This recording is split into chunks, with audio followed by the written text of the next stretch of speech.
ورځ دا عمل کوي. نبی کریم صلی الله علیه وسلم یو ځل خپل تر ته او فرمایل، حضرت عباس رضی الله عنه ته، چې زما تر یو بهترین قیمتي عمل د توخم، داسې عمل چې په هغه یو پیر کولو سره ستا مخکینی رستونی واړه اور غټ، یاد اور ایر، صغیره کبیره، دا ټول ګناهونه الله معاف کړي. ناغي ارزو کو د الله رسول خامخا راته وخایا. صحابه خو ډېر حریص و د اعمالو. نبی علیہ الصلوۃ والسلام متو فرمایل چې 4 رکعاتو نفل صلات التسبیح نیت پوتړي، اغه نه پس پا سبحانك اللهم وبحمدك وتبارك اسمك وتعالى جدك ولا اله غيرك دا بوي. دین پس پا 15 پیرا 15 پیرا سبحان الله والحمد لله ولا اله الا الله والله اکبر، دا 15 کلمات دي. بعضو روایاتو کې دام شتا ولا حول ولا قوه الا بالله العلی العظیم. د دې روایاتو په بنیاد فقها فرمایي کو دا کلمات پکې د زیات کل نو ډیره افضل ده، اجر زیات دی. او کو څوک پکې نه زیاتې ګناه نشتا، دا 15 کلمات ته وای. نه اول به 15 پیره ده وای، بیا به اعوذ بالله من الشیطان الرجیم بسم الله الرحمن الرحیم، اغه نه پس الحمد شریف پوي، بیا پس یو سورت پوي څنګه چې عام معمول وي، اغه نه پس بیا لس پیره دا کلمات وي، سبحان الله والحمد لله ولا اله الا الله والله اکبر.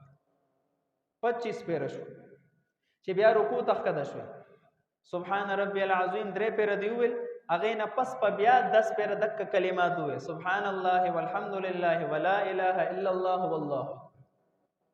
35 پیره شو چې کله سمع الله لمن حمده دی ویل، ربنا لك الحمد، دا لکه شان ولاړه ده قومه وتویل کیږي، دې کې بیا 10 پیره دک کلمات وي.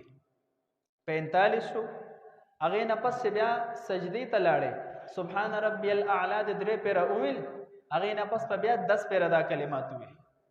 55 شو چې بیا د سجدی نه روچت شوي، جلسه چې ودوي، بیا په 10 پیره دا کلمات وي.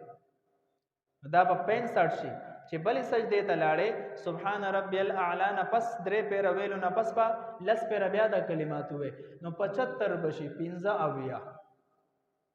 نو په هر رکعت کې بدا 15 اویا 15 اویا 15 اویا 15 اویا دا 300 مرتبه جوړيږي. په اول کې 15 پیره، بیا بعد کې 10 پیره وي، نو 300 مرتبه پکې دا ویل نصاب دی. د نه نه کم هم نه وي او زیاتو تم ضرورت نشته. نو کله چې ته دا عملو کې زما تر، نو دې سره الله ستا مخکینی رستونی یاد ایر صغیره کبیره ټول ګناهونه الله معاف کړي. او ډون د خدای نه څه غواړي؟ 2 سترګې. مونږ نن سبا څه غواړو؟